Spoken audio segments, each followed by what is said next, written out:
Every year in the NFL, it's a new team. As far as goals go, we have one. Putting a f***ing ring on our finger. Welcome to the Buccaneers Observer Podcast. This is Ralph Phillips. I'm Molly Bay. Today is, what did I say, May 17th, 2020? May 17th, 2020. One of those May months. 119 days until we get to see the Buccaneers play. Right around the corner, if you ask me. Too many days. I'll be happy when it's double digits. This is when you're turning the corner with the last part of the track, man, when you're running towards the goal line. There's a term for it. Can't think of it. Come on, you were a runner, too. Yeah. It's a long time ago. Many years ago. Back when they still had dinosaurs. Back when we had to chase our dinner down. Oh, you're such an ageist. All right. Good to be back. Took the week off last week. Not on purpose. It was kind of on purpose. I don't know. Yeah. There just wasn't a whole lot of news. Wasn't a whole lot going on. Blah, blah, blah. We got excuses. We always got excuses. We're good at excuses. I wish there was a job that paid you to have excuses. They do. It's called the government. No. All right. What? We won't get into it. Continue. Let's talk politics. I know, right? And after that, everyone loves that when they listen to some football. Religion. Yeah. Let's go to this Buccaneers podcast and get our daily dose of politics. All right. You know what? Cadillac Williams is an assistant running back coach at Auburn now. Did you know that? I did not know that. Yeah, it was fascinating. He was the running back when I first started being a fan. Mm-hmm. That's who was. And I remember when I was pregnant and couldn't fit into any of my jerseys, that's the only one you would give me to wear of yours. You couldn't even look at the other ones. I know. Don't touch my jerseys. Stretch out the John Lynch one. So sorry, babe. It's Caddy. He was a big-time running back at Auburn, and he was really happy to go back and be a running back coach there, an assistant running back coach. He was actually surprised that he got the job because, he didn't have any coaching experience. But, he's such a big name at Auburn. He broke all kinds of records with him and everything. But what really stood out to me from this article is that he's the lowest paid assistant on the Tigers staff last year. You know how much he made? How much? As the lowest paid? It's ridiculous. How much? Take a guess. Let's go $200,000. $325,000. And he was the lowest paid assistant on the staff. I picked the wrong profession, man. Yeah, no kidding. Good Lord. And what was his title on the staff? Assistant running back coach. Wow. Yeah. Those programs must have beaucoup of money. Those college programs, man, they throw money around. Yeah, that's what I'm saying. Well, they don't have to pay the players, so. Yeah, I guess that helps a little bit. Yeah, a little bit. Yeah. And I'm sure it brings in a lot of revenue for the college. Crap ton of revenue. Those stands are huge, those stadiums, and they just packed. I guess. See, we're talking about something we don't know anything about. I know. We are just not college football people. Ralph, we should know better by now. We should call this podcast Discussing Things We Don't Know Anything About. Ralph and Molly run their mouths. An accurate description of the podcast, I think. There was an NFL video the other day on the top 25 defensive touchdowns. Oh my gosh. That didn't remind me of 2011 all over again. These were the defensive touchdowns, top 25 defensive touchdowns of 2019. 6 of them were Jameis Winston pick sixes. Oh, God. That's ugly. Yeah, and like in 2011, they would have all the highlight reels from the season, and they would all be on the Buccaneers. Against the Buccaneers. Defense. They were so bad. The number 2 top 25 defensive touchdown was the Atlanta pick six in week 17. Ugh, that would hurt. That was like getting curb stomped again. Yeah. Why would they do that to us? Well, it didn't make any sense to me the way they had them set up, because a lot of the touchdowns, the defensive touchdowns, didn't really mean anything during the game or whatever. There didn't seem to be any rhyme or reason. It was like the number 2 one was the Atlanta pick six against us in week 17. That had no bearing on anything. Neither one of us were going to the playoffs. Was it just a good looking play, maybe? Yeah, and it was in overtime. Play. It ended the game. Blah, blah, blah. But still, you're like, How was that number one? The Ndamukong Suh touchdown versus the Rams was on there, though. That's the only one they had of our defensive touchdowns. I know. That was a good one, though. Yeah, it was. Suh, he had 2 touchdowns last year. Vita Vea had a touchdown. Remember? Caught that pass. Receiving. Yeah. Forgot about that. You know what they need to do, just to balance it out, is put some offensive guys on defense. let them tackle somebody. Who do we have on offense? Well, Mike Evans could play corner. Donovan Smith, the way he laid out that Rams running back. Oh, no, that was Marcus Peters. Yeah, Marcus Peters. Yeah. He laid him out. That was Donovan Smith playing defense. Right. He laid him out. But you really don't want your offensive players to be good on defense. Yeah, you don't want them to be good tacklers. Yeah, right. You don't ever even want to know if they're good tacklers. No, exactly. Oh, my goodness. Did you see the Saints cut guard Larry Warford? Yes, and I would like to have him so bad. Did he get picked up? Has anybody picked him up? Not that was that I know old of. news. That was on the 8th. Yeah, but he's expensive. I do. That's why I cut him. Yeah. That really surprised me. It shocked me, man. I mean, he's still good. They cut him because of the cap situation. That sucks. You would think they would come up with some way to keep him. Yeah. Especially something as vital as your offensive line. Well, they got some good replacements for him. The check and see if he's been picked up with anybody. Hey, you remember that Tom Brady charity event that got won for, what was it, like $850,000 or I do. $800,000? Uh-huh. Yeah. You know who won that? Who? A YouTuber. Oh, really? His name is Logan 30acre. He does puppet show skits based on the Super Mario Brothers arcade game. What? That is such a niche market. And he said he would have been willing to pay up to $2 million for the chance to dine with his wow. idol. We are paying these YouTubers way too much money. We ain't paying them. Well, that's the thing. I mean, I've lived on YouTube for like a decade. Yeah. That's been like my main source of video entertainment. I've never heard of this guy. And yeah, me neither. That happens all the time. I'll hear about, this YouTuber, made $5 million last year doing makeup tutorials or something. And I'm like, of all the makeup tutorials I watch, I've never seen her. I wonder about that. Is if YouTube has not been the most company that has spawned the most millionaires in the history of humanity. Oh, yeah. It has really given the platform to the everyday person, and they've done well with it. I mean, the everyday person has. Man, I love YouTube. I do too. And it's really cool that you can get someone who does stuff like put on puppet shows of Mario Brothers reenactments. And you're like, how is that ever going to make money? And then they turn into a millionaire who just has $2 million to throw around and get Tom Brady to hang out with them. It's just crazy that even a market for that exists, but that it really is the American dream. It really You is. can do anything that you want to do, like put on a puppet show of Mario Brothers reenactments. Oh.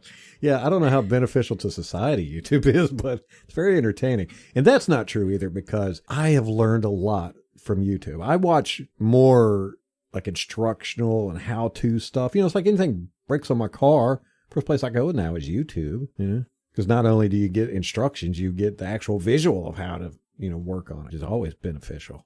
I learned how to cut my hair on YouTube, and that's led to me butchering it quite a few times. Hey, you watched a lot of makeup tutorials on YouTube and hair tutorials. And hair. Yeah, you learned how to do all them fancy braids and stuff.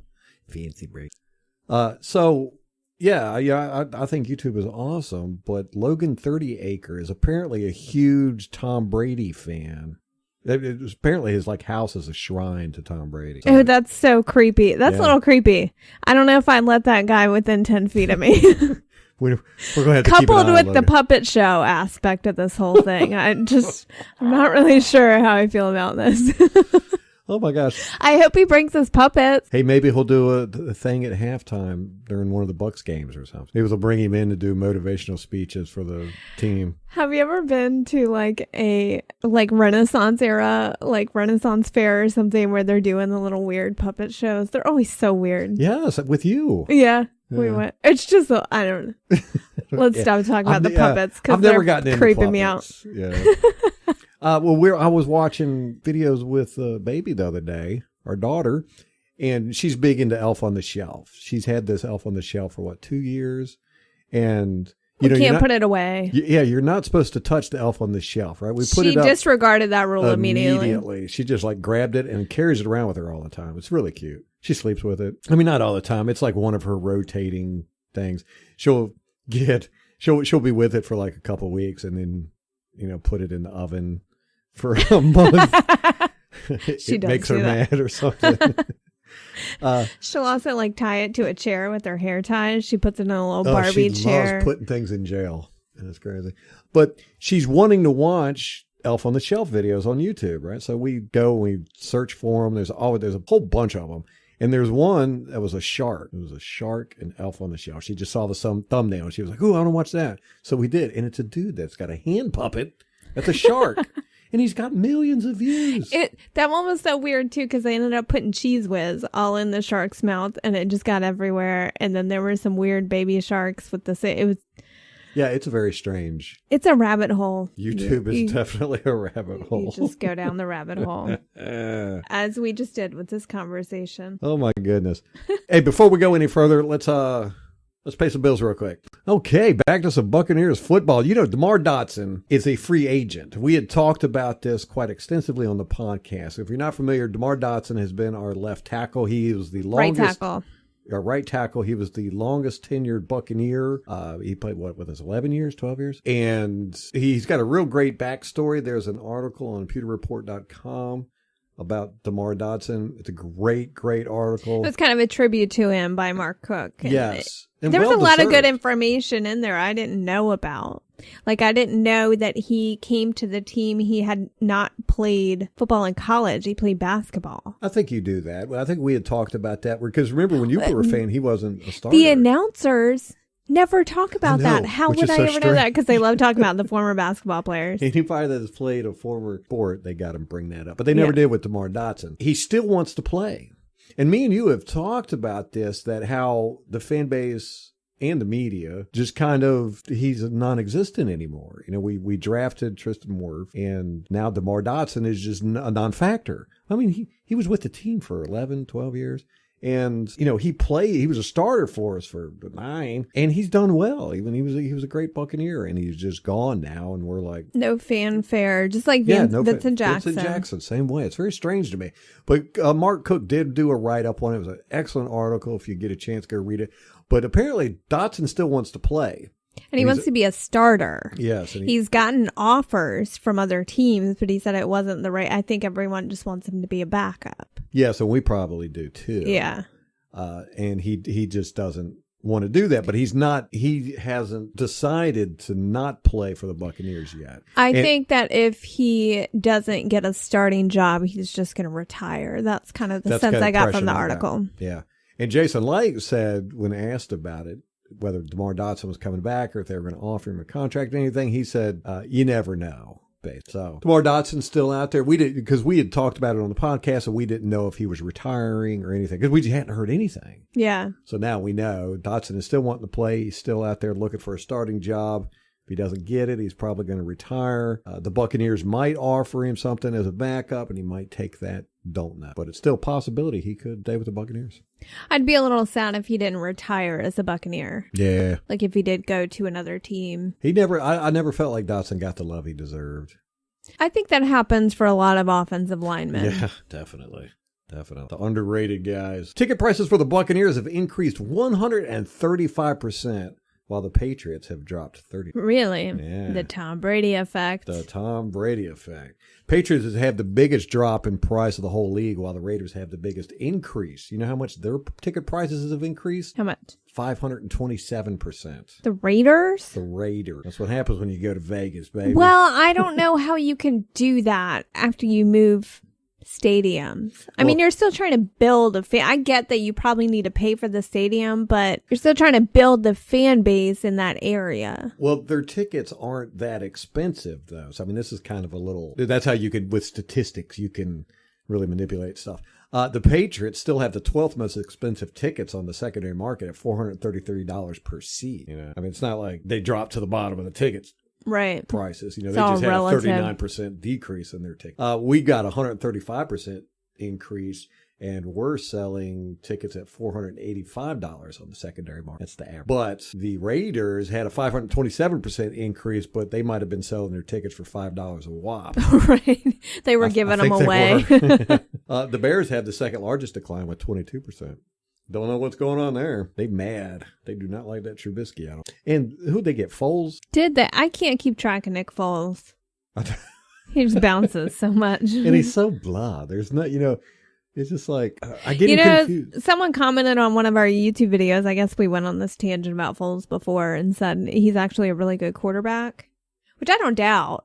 I mean, he won a Super Bowl as a backup with the Eagles, but he's not an exciting quarterback or memorable. No, at all. So that's why I'm like, was it Nick Foles or... I mean, there's a list of quarterbacks that you could call them out to me, and I'd be like, I have no idea if they're still in the league, if they're a backup, if they're starters. I don't know, because they just flop around everywhere. But I think Nick Foles went to the Bears. Okay. And that would be very disappointing if I was a Bear fan, that you've got to choose between Trubisky or Foles. I'd go with Foles. Like, no question. Yeah, Trubisky was a little bit more exciting. He might be worse, but but remember when they got our quarterback Glennon a couple years ago? Gosh, what a mess! They were so excited about him. Everybody was like, "Oh, they were? Oh yeah, they were like, oh, he's gonna light it up. He was so underrated, and they those didn't know poor how to fans. use him." Oh yeah, immediately they were like, "Oops, he was just a bad quarterback." He's at the Jags now. Well, we traded. We got their bad quarterback, Blaine Gabbert. Oh, right. They got our bad quarterback. These bad quarterbacks, they just get passed around. Yeah, I mean, they always end up being the backup. I think they're good practice guys. You know what I'm saying? I mean, they're good for... Probably, and they're probably players that you can depend on short term. Yeah. They might be able to finish a game, stand in for a couple of weeks. Remember that Steelers game with Glennon brought us back? Won the game for us. I want to say it was a touchdown to Vincent Jackson. It might have been. I do remember that. Yeah. Yeah, that was great. So there you go. There you go. I'm buying you a Mike Glennon jersey for your birthday. Oh my gosh. The NFL and club executives have reached this is non-Buccaneers news. This is league-wide information. The NFL and club executive reached an agreement to raise the debt limit for all 32 teams for the 2020 season, rising from $350 million per club up to $500 million per club. Okay, I'm sorry. Who are they going into debt to? What does that even mean? Okay. Okay. I didn't know that they had a limit. Interesting. Yeah, they don't allow teams to have but so much debt. It's a smart way. It's a smart thing to do. Yeah, absolutely. Because some of these dummies would just go way into huge debt. Raising the debt limit isn't official yet, though. There's a owners meeting coming up. I think it's Tuesday. Okay. And that's when they're going to vote on it. But it's just formality. They're going to vote on it. Right, especially given the circumstances. Yeah, it's just going to be a 1-year thing. I think. Don't know. Well, it might be something they do for a year and then vote on it again next year. Yeah. They need to. Yeah, they got some interesting things to vote on. This meeting coming up, the one about the minority coaches and stuff. I don't think that one's going to pass. I hope not. It just doesn't feel right. Yeah. I think you would say, what was it on the Twitter? There was somebody had posted. They said you also get teams who have white running backs will get a 5th down. They're going to pass them. The proposed rule is teams that hire minority GMs and coaches they'll be able to bump their draft position up. Yeah, it's quite a substantial bump too. I'm gonna say it's like 6 spots or something. It doesn't make sense. I don't know how it would work, but whatever. Right. Yeah, it's very controversial. Controversial. Joe Bucs fan had an article out on Tom Brady the other day. He had some quotes from Jay Feely, who used to be a friend of Tom Brady. He still is. He played in the NFL, but now he's a CBS correspondent. He talked about, not Joe Feely, but the Joe Bucs article. They talked about how Tom Brady came to the Buccaneers because he just wants to have fun. And they were like, well, Gerald McCoy had that same mentality and the fans disliked him for it. So why is this different? It was really dumb. Because I'm like, well, one, has 6 Super Bowls, and the other one's never even sniffed the playoffs. It's a huge difference. Right. But Jay Feely said, quote, I think Tom is excited about having some autonomy in that offense, the ability to have a part and a say in that offense. Well, of course, Joe Buck says, well, now there's yet another hint that Brady has shot calling power with the Bucs. This coming from perhaps his best friend. To Joe, the biggest issue with Brady will be to keep him upright. Some believe as the weather turned cold last year in New England, Brady's long ball arm began to wither. If this is not just a coincidence, then Joe hopes we have a late winter coming. Also, Joe is curious if Brady will be held to the same standard as GMC for the nerve to have fun. Now, if I sound like I'm a moron there for talking in the third person, that's the way Joe Buccaneers fans. It's a unique style they have. Some people it kind of bothers them. Doesn't bother me too much, but for people that aren't familiar with that, that's not me talking. That's Joe Buck. Yes, it's really weird, and we've talked about this with Joe Buck's fan. I mean, they're great. They're the hardest working guys in the Bucs media, I think. Nothing gets by them. I mean, they watch everything, they listen to everything, and they report on everything that they feel they can or should report on. But they seem to miss things, and it's very, very weird to me. And so it's like their player evaluation is really not that good. But for them to be saying that Tom Brady is going to have shot-calling power with the Bucs makes it seem like they know absolutely nothing about Bruce Arians. They didn't read his book. They don't listen to any of his press conferences. I mean, because Bruce Arians is huge in the quarterback having say in the offense. As a matter of fact, he lets the quarterback pick. What do they script? The first 30 plays? I think first 15 offensive plays. Yeah, and he lets the quarterback pick. Right. The quarterback picks those. Yeah. So, of course, Tom Brady is going to have a say in the offense. That's the nature of the offense. They are, and this started when Tom Brady, the rumors first started happening that Tom Brady was going to come down, or maybe it was right after he got, but somebody had got on national television and said that Brady wanted to go to the Bucs because he was going to have say in personnel and play calling. Right. He was going to be the GM, basically, is what they made it sound like. Right. So it's like ever since then, that has been what they have tried to drive home. And you could say, yeah, he's got a say in the personnel department because he got Ron Gronkowski here, but it's not like he was sitting in the draft room telling Jason Light who to pick. And it's not like he's going to be sitting in the offensive coordinator room telling Byron Leftwich, how to draw up these plays. And lest we forget, the man spent the majority of his career under Bill Belichick, who, he got probably no say in what happened there. Yeah, very little. Very little. So it's not like he's accustomed to calling the shots, and this is going to be a culture shock for him. Yeah. Yeah. Now, he did have the ability to change plays at the moment. I'm sure he had some discretion given right. that he earned. Let's be clear about that. But it does. It's not like Belichick was coming up to him and saying, okay, Brady, we got a tough opponent coming up this week in the playoffs. What plays do you want to run? Right. Yeah. That's exactly what Bruce Arians does. I mean, he makes no bones about it. He wants his quarterback to be involved in the play calling as much as the offensive coordinator. He has said that, God, how many times? He wants the quarterback to feel like this is his team. And in order to be a leader, you have to have a command like that. I mean, yeah. Bruce Arians puts so much stock in leadership, too. Very much, yeah. JPP, what up? Just a shout out to the leader over there. Straighten that defense out, buddy. He sure did. Yes, he did. Me and Molly were sitting here. We had a night to ourselves. We had a date night. Where we could talk about adult things that use a little bit of brain power. So yeah. Our topic conversation was the Buccaneers. We talked from 5 o'clock in the evening until 2 o'clock at night. And we talked about JPP, about how, Molly was adamant when the season was over. She said, JPP is the player we have to sign. He was the free agent that you thought was most important to re-sign. I mean, we knew we were going to get Shaq Barrett, whether it was a contract or a franchise tag. The quarterback situation, we weren't really sure how that was going to shake out. But to me, JPP was more important than re-signing Jameis. And it's hard to argue with that because, when he came back. After his neck injury, what was it, week 9, week 8? Somewhere came around back. there. Yeah, before then, our secondary had been playing badly. They were a mess, the secondary. We were looking to break records and how many yardages we were giving up. Yardages. And JPP came back, got up in their face, like literally. And next thing you know, we're breaking records for batting balls out of the air. And jettisoned Vernon Hargreaves. Yeah.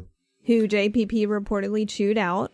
Yeah, and that's what Bruce Arians wants. He wants the veterans in the locker room to take control and be in command. And I think he listened to JPP. I think JPP said, hey, man, this Vernon Hargreaves guy is just not, he's not serious. And so Bruce Arians was like, all right, he's gone. Or I think JPP probably wouldn't have even had to say anything. All that had to happen was word of that disagreement got back to Bruce Arians. Yeah. Because I think he's good at reading the room. Yes, he's a people person. And then going back to the Joe Bucs fan article, he said the biggest issue with Brady will be to keep him upright. And again, I'm like, people give our offensive line, such hell. And a lot of it has to do with seeing Jameis Winston scrambling. Yeah, you get the impression that he's under pressure. Right. And he scrambled a lot for no reason. He liked to scramble and he got spooked a lot and all this. Now, I'm not saying our offensive line is, top tier, but they're better than average. And Tom Brady's a tough dude. I mean, he gets hit. He got hit at New England quite a bit. And, because he stands in the pocket, he'll take a hit. He doesn't try to run from you. He's going to throw the ball. He gets hit. I ain't worried about Tom Brady getting hit. No, and he'll do the offensive line a lot of favors by getting the ball out quicker. Mm-hmm. He's a faster decision maker than Yes. Jameis Winston was. Yeah, if he sees pressure coming, his first instinct is to throw the ball. Jameis Winston, if he feels pressure coming, his first instinct was tuck the ball and start running around. Yeah, we're not going to get that with Tom Brady at all. And the other plus side is when Tom Brady gets hit, he actually draws a flag on that. Right. Whereas Jameis, they turn the other direction. I know. It is so crazy. That Dallas game, when that Dallas player came up behind Jameis Winston, he was outside the pocket and he was getting ready to throw the bomb to Deshaun Jackson, who was open down the field for a touchdown. It would have been a touchdown if Deshaun Jackson would have decided to catch it. But he was winding up to throw that ball, and that, who was it? The defensive end for the Dallas Cowboys. Anyhow, he came around and basically clotheslined Jameis Winston right in the face from behind. Wham! No flag. And Jameis Winston ended up fumbling it, and I think they scored a touch, picked up the fumble, ran in for a touchdown. And then last year, I could count, almost 10 times that Jameis Winston got hit in the helmet, and they just never called it. Well, these defenders are going to get a flag just for looking at Tom Brady. Yeah. Yeah, true. Your favorite Oh, and then website. real quick, hold up. Real quick, go back to the Joe Bucs fan article. Okay. He said, some believe as the weather turned cold last year in New England, Brady's long ball arm began to wither. Oh, God, this shit. Yeah. I've got my video coming out Eventually, about that. in another month. Can Brady throw the long ball? Is he going to be able to throw the ball in Bruce Arians' system? Because I said Brady will never come here because he just will not fit in Bruce Arians' system. Bruce Arians' system is a more vertical system. You don't have these check downs, these dink and dunks, the little crossing routes and all that good stuff. And that's what Tom Brady's used to. So, he says, Joe Bucs fan said that Brady's long ball arm began to wither. Of course, he qualified that with some believe. I'm here to tell you that's not true. Watch the video I got coming out. When Ralph gets to it. Y'all need to give him a hard time because me giving him a hard time is not working. This is my 5th iteration of this video. I've done it. Didn't like it, started over again. This is the problem with the artists, is that they are never happy with what they do. Yeah. And I usually try not to let good enough get in the way of, or perfection get in the way of good enough. But with this one, I can't. I finally got it. Now I'm just got to. You just got to do it. I got to get it clipped together. Get it. Anyhow. Be on the lookout for it, guys. Eventually. Before your Social Security check arrives. Your favorite website, Pro Football Focus, has said that the Bucs passing attack may not meet much resistance. Ugh, can't get it out. We have the league's easiest schedule against opposing pass defenses. That's stupid. In 2020. That is dumb. And they're looking at strength of matchups, but I'm like, so they say the Bucs draw a whopping 12 top 10 matchups. Yeah, because we have 2 of the best wide receivers in the league. I mean, yeah, all their matchups are going to be top 10. They're better than everyone. Yeah. How many How many top 10 matchups do the Miami Dolphins have? Right, exactly. Yeah. Yeah, if you got, I mean, we have so many good players in every position. I think we are big, even without Tom Brady, people are sleeping on us. But I mean, people think, oh, they got Tom Brady and Rob Gronkowski. Now they have a shot. Now we had a shot before then. Trust right. me. And that's part of the reason that Tom Brady even came here, because we had a team that was put together enough to attract a talent like Tom Brady, right? Who he looked at this team and said, I can win here. Ooh, Yeah, exactly. Look at all these shiny toys. I mean, just the receiving core, one. The tight ends and the receivers. Right there, any quarterback's going to want to play with those guys. Yeah. If Mike Evans can make Johnny Manziel look like a professional football player, think about what he's going to do with Tom Brady. He can get Johnny Manziel drafted in the first round. Wait, he was first overall, right? Johnny Football? No. Fact check. Yeah, fact check that. I'm pretty sure he was quite far down. Tom Brady has had some good receivers in his time. Of course, he had Randy Moss. Yeah. He was Johnny Manziel was the 22nd overall pick. Okay. You are correct. What'd you say? I'm not repeating that. You can listen to it again on the podcast. I'm gonna make that my ringtone. And he's Tom Brady has had Wes Welker. He's had Danny Amendola. Julian Edelman. But he's never had a Mike Evans, a 50-50 ball. A guy that you could just chunk it up to him, whether he's covered or not. And there's a good chance he's going to come down with the ball. He's never had anybody like that. Besides Randy Moss. He's not a 50-50. He was a little before my time. Yeah, I mean, you chunk it to him, he was more than 50-50. He was more like 80-20. I mean, he was going to get the ball. But it all depended if he felt like running the route. Yeah. And he's definitely not going to go across the middle. Yeah. And he's not going to take any big hits. But, this is a new thing for Tom. And he does, like I said, when he gets pressured, he throws the ball. He's going to pick somebody and he's going to throw the ball to him.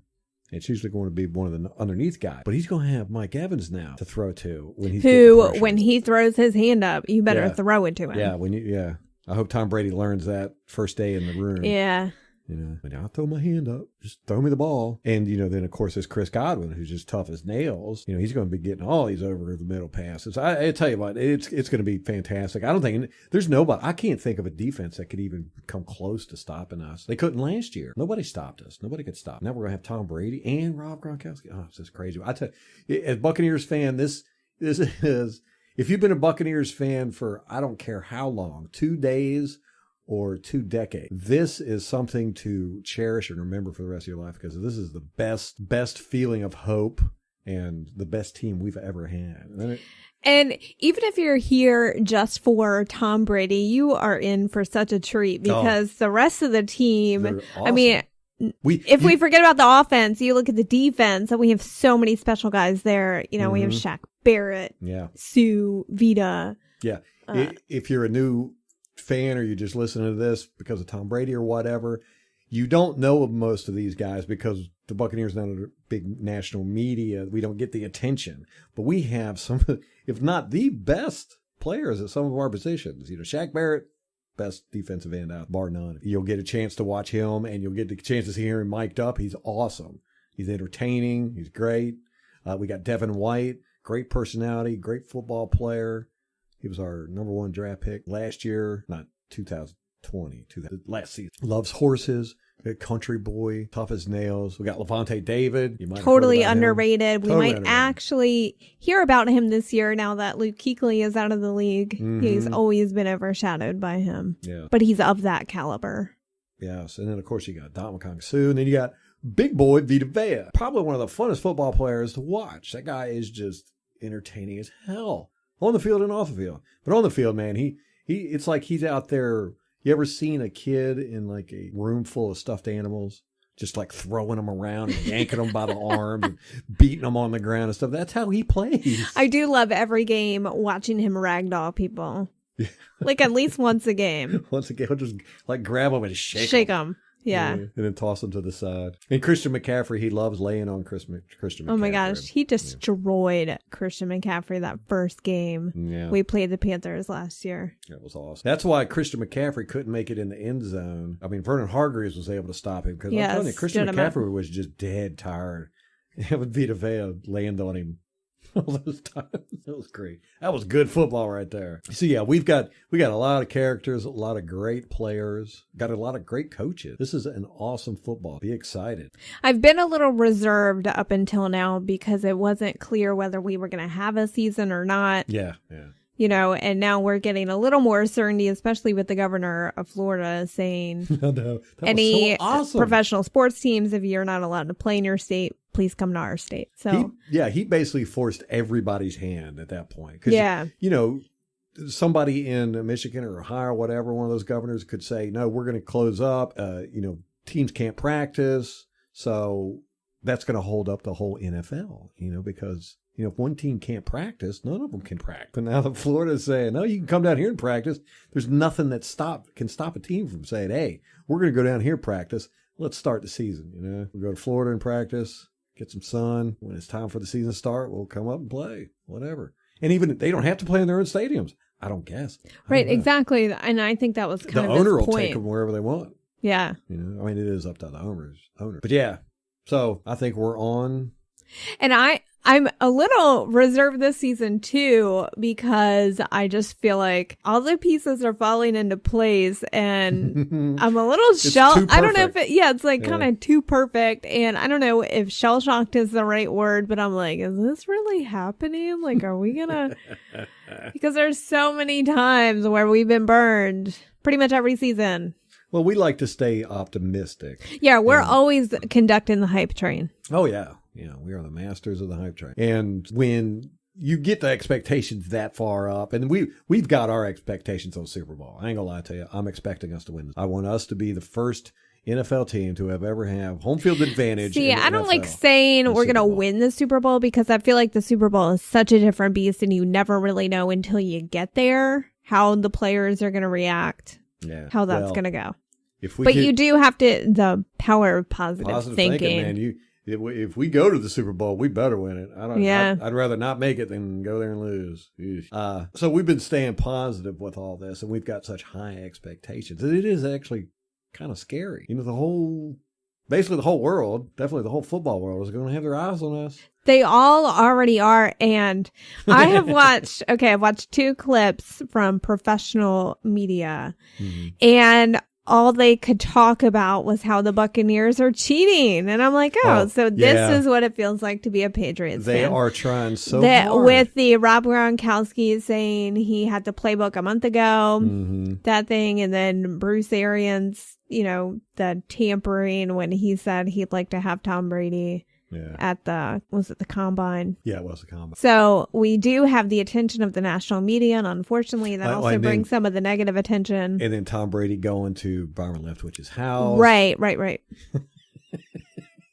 It's just like, what? It is weird because, and this is something Ralph and I talked about the other night, that Tom Brady is not just a football player, he is a celebrity. He is a top shelf celebrity, cultural icon. You know, people who don't even watch football know who Tom Brady is and that he's the best that's ever been. And we have a lot of guys on the team who are very good football players, but they're not celebrities. Right. You don't even know their names. Yeah. Outside of Tampa. Exactly. A lot of these guys.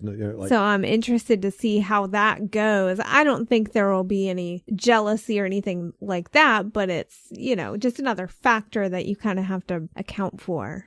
I think, and this is just speculation on my part, but definitely on the defensive side of the ball, but on the offense as well, they know that the spotlight is going to be shining on us brighter than it ever has been.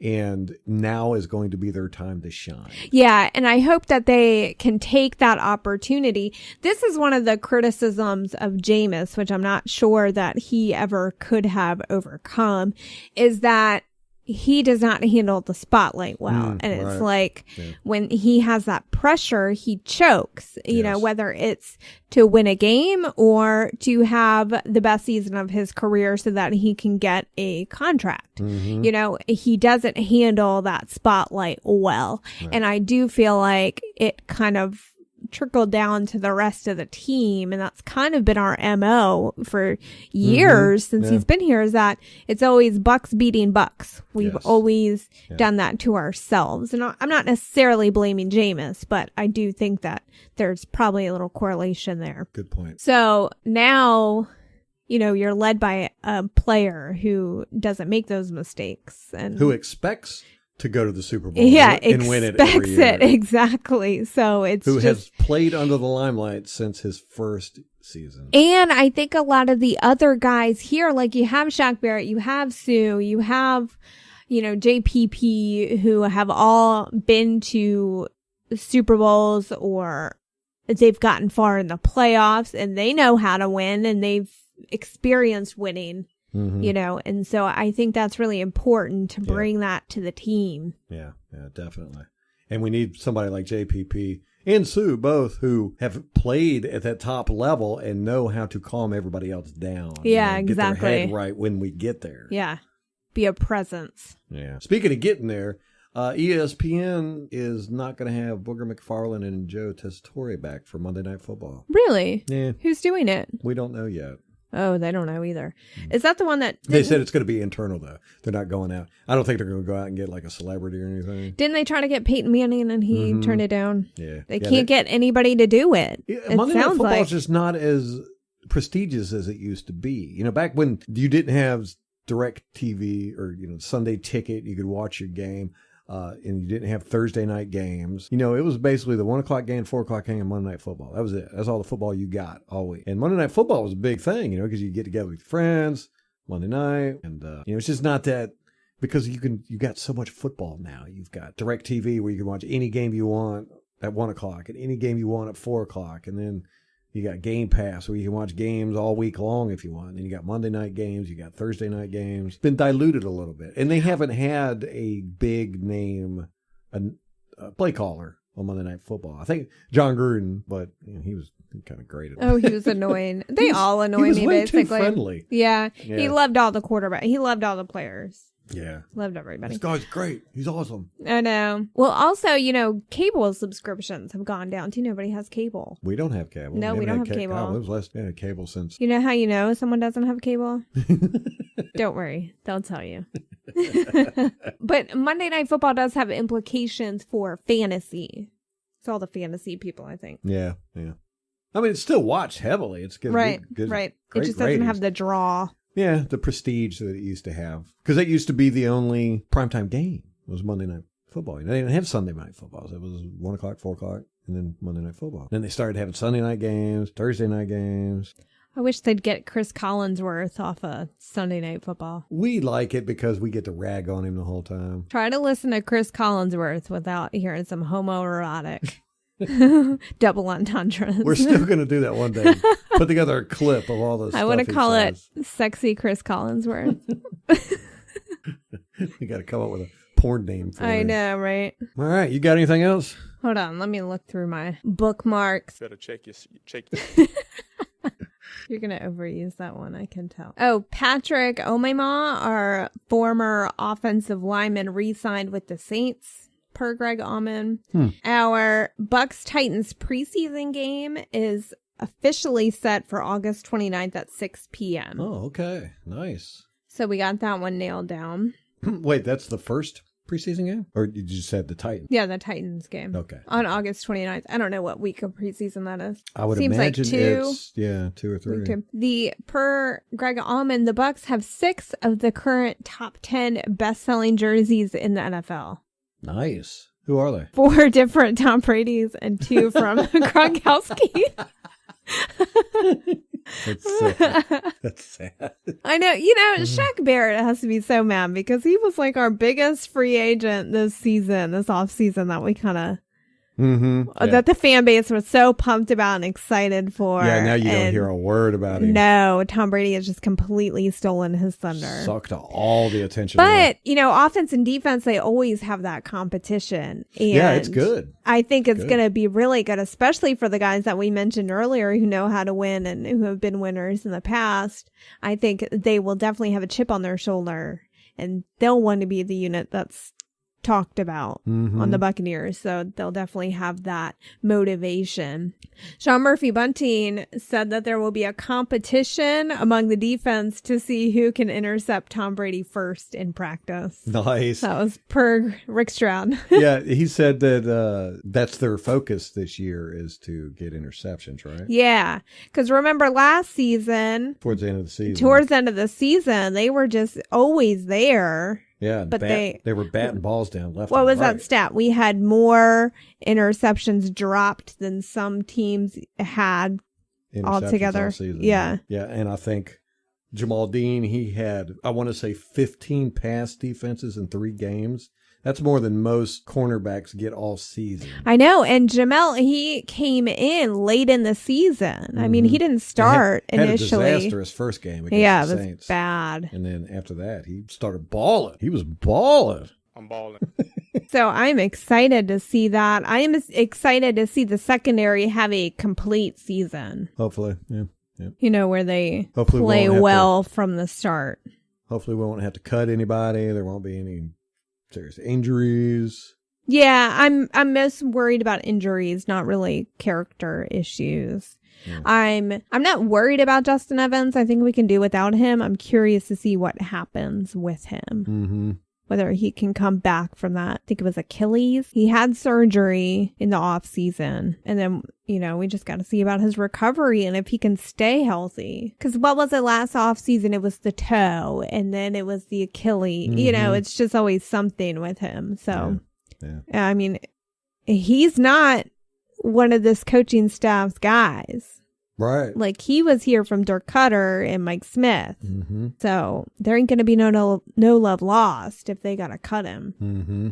Did you read about those 2 guys that got arrested? Yes. Or the Giants cornerback. It was a Giants guy and a Redskins guy. Yes. Which, come on, guys, you're rivals in the division. You can't be friends. Them's the rules. I think one of the Redskins guy used to be a Giants guy. Oh, gotcha. One of them turned themselves in, and then the other one I think hasn't yet. I think he did. He did. Eventually. They both did. Yeah. We'll see about that. Who knows? You know, I try not to make up my mind about stuff till facts come out. I agree. Yeah. Gives the NFL a bad look, though. But, you know, that's if you look at, there's 2,000 players in the NFL, you know, a handful of them a year get arrested for stupid stuff. That's not so bad. I mean, it's probably less than the general population. Right, compared to general population. That's really good. Yeah. But because they're celebrities, you know, they make a big deal about it. All right, is that how we're going to end this podcast, talking about people getting arrested? Maybe. Let me see if I can round it out. Greg Allman was giving some details on the signing bonuses for undrafted rookies. So offensive lineman John Melchin got $15,000. This is signing bonus, plus a $50,000 guaranteed salary. Wide receiver John Hurst got $5,000, as did outside linebacker Nasir Player. So that's the kind of income you're looking at as a undrafted free agent rookie. It's not a whole lot. No, they're playing for pennies. I wonder if that even covers their flight down there, lodging for the month. It's a grind, man, and then you gotta try to make the team. I mean, these guys probably won't even make the team. No, it's real slim chances. Although Cameron Brate did it. He did? Yeah. Interesting. Which, if you don't know, we have an awesome group of tight ends. Cameron Brate is incredibly good. He's our dependable touchdown guy. He's a very dependable tight end. O.J. Howard, big, strong, fast guy. Didn't have a good season last year. A little bit of issue with whether he was used correctly. Arians' offense is just not tight end friendly. He likes to use him more in a blocking situation. Auclair. The Canadian. Oh, he is? Sounds like it. Yeah. Name like Auclair. Yeah, Anthony Auclair. Anthony. Got re-signed in the offseason. He's our blocker. He's a good blocking tight end. And then the new guy. Tanner Hudson, who did great in the preseason. I mean, he was spectacular catches. And then he got a few chances in the regular season, just really didn't show up. No. Oh, we got Jordan Leggett, too. I can't remember if he's practice squad or what, but I follow him on Twitter, and he just had a baby announcement. Oh. So him and his wife, I guess, are expecting. Congratulations. So, yeah, and then, you know, of course, we got that guy from the Patriots. What's his name? think Gunk. Ron. Glock. So, yeah, we're going to have just our tight end room is better than most teams' wide receiver. room. We're just stacked. I mean, Crazy. running back, I think is below average at that position. Yeah. But other than that, do you need a running back when you have that tight end group and those receivers? I don't know. I don't think so. I think we could be the first team in NFL history to never run the ball. We just pass it every day. Here's what we should do, and I'm not joking about this. Never run the ball and never kick the ball. There you go. You know? I mean, because we've had kicking issues forever. I know. So just go for it. Screw it. You know? Right. And why run it? Yeah. Let them put, you've heard of stacking the boxes where you put 8, 9 men up front to stop the run. Let them do that to the secondary. Let them put 8, 9 guys back there.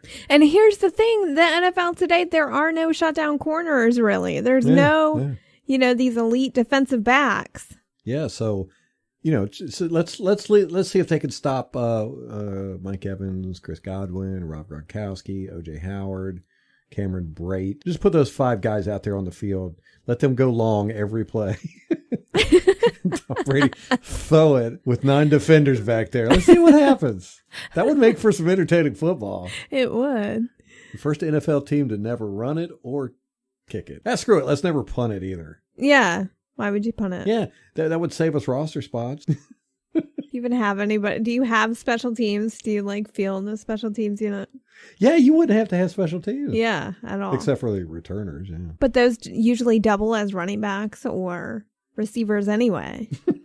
You have a team, your whole offense is on the roster. It's nothing but offensive linemen, the quarterback, and wide receivers. There's no running back. Let's try it. Let's see how it goes. We will transform the NFL. Let's think outside the box here, guys.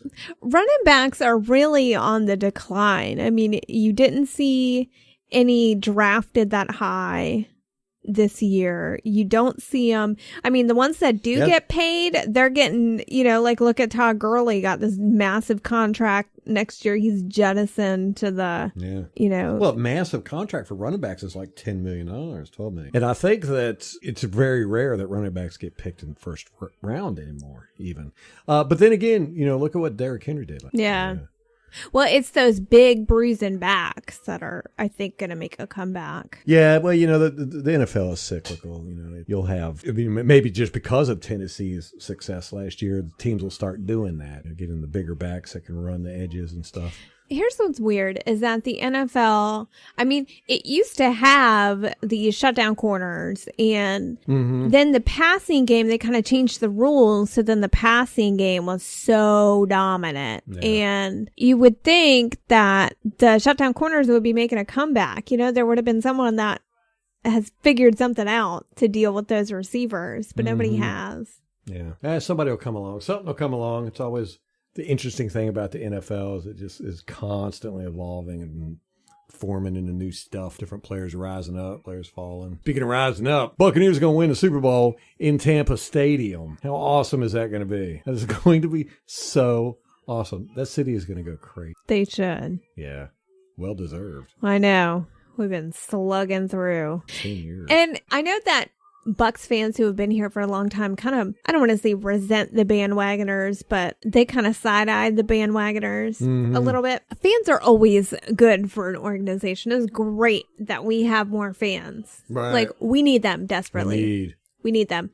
But I think these more established Bucs fans, we should feel such a sense of pride for the team and all that, and for ourselves, because we've been here through it all, thick and thin, So rather than direct your ire at new bandwagoners, I think if you, as a fan, just feel this sense of pride and accomplishment that you've been there through it all and we're about to be rewarded. Yeah, and you got to figure out of all these bandwagoners, if that's what you want to call them, all these new fans that are coming here because of Tom Brady or Rob Gronkowski, or just because of the attention, or, they're excited about the team. Yeah, they're excited about the team, whatever.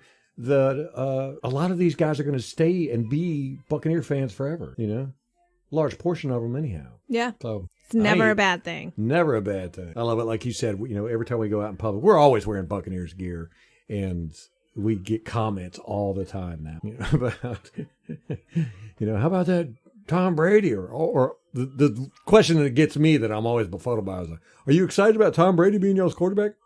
Like, what? How would you not be? I know. Are you disappointed that he's not your quarterback? I know. Yeah, that's how we should start turning it around. Didn't you say somebody said that some team had talked about or was looking into getting Tom Brady in free agency and decided not to? Could you imagine what their fan base is probably so angry with them? No, here was my point is that what if we re-signed Jameis and then it came out that we were in we could have had Tom Brady but didn't pursue him or told him no or so, you know what I mean? How outraged would the fan base be? Especially after Jameis Winston went out there threw 35 touchdowns or 35 interceptions this year. Break his own record. I like Jameis and wanted to re-sign him, but when you weigh it, do you get Tom Brady or Jameis Winston? That's a no-brainer. No, not at all. The only quarterback in the league that I would say you wouldn't trade or wouldn't get rid of for Tom Brady would be Drew Brees, and then you could still think about it. You'd be like, maybe, but nah. Yeah, only because he's more established in the system. Drew Brees has that edge. Yeah. Otherwise, if it was like two free agents, if I had free agent Drew Brees and free agent Tom Brady, I'm taking Tom Brady. Yeah. Yeah, no question. Should we change the name of this podcast to the Tom Brady Observer? Maybe. We'll consider it. Let's take a vote on it. Just for a year. All right, well, that's going to wrap it up for us. If you want to get in touch with us, you can contact Molly. Her email address is mollybay@buccaneersobserver.com. My email address is ralph@buccaneersobserver.com. We can be found on Twitter. Our Twitter handle is @Bucs_observer because @Buccaneers_observer is just dang too long. Got a YouTube channel. You hunt for us there. Facebook.